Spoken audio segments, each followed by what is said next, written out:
मंडळी नमस्कार. विष्णुदेवांकडे जगाच्या पालनपोषणाची जबाबदारी आहे.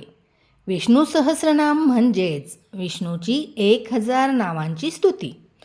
जी व्यक्ती विष्णू सहस्रनामाचे पठण करते तिच्यावर विष्णुदेव अतिप्रसन्न होतात व त्या व्यक्तीच्या आसपास आजूबाजूला देवाचे अस्तित्व त्या व्यक्तीला जाणवू लागते.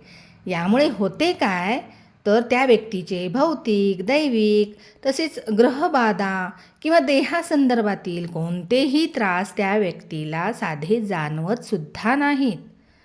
व्यक्तीची एकाग्रता वाढते, आत्मविश्वासात वाढ होते आणि व्यक्तीच्या प्रत्येक समस्येचे निवारण होते. आणि दुसरे म्हणजे जिथे विष्णुदेव असतात तिथून लक्ष्मीदेवी अजिबात दूर जात नाहीत. म्हणजेच लक्ष्मी स्थिर होते, व्यक्तीची भरभराट होते. विष्णू सहस्रनाम सूर्योदयानंतर शुचिर्भूत म्हणजेच स्वच्छतेचे, पवित्रतेचे नियम पाळून पठण करावे. यावेळी जर कमतरता असेल, सकाळीच्या वेळी गडबडीची वेळ असते, त्यावेळेस जर आपल्या वेळेची कमतरता असेल तर विष्णू सहस्रनाम ऐकावे.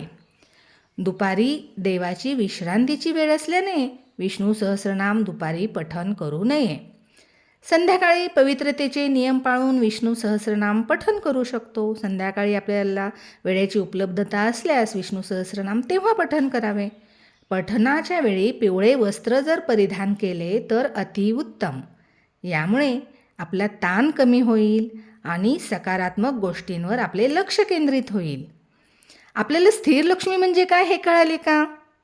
समजले असल्यास येस टाईप करा. धन्यवाद.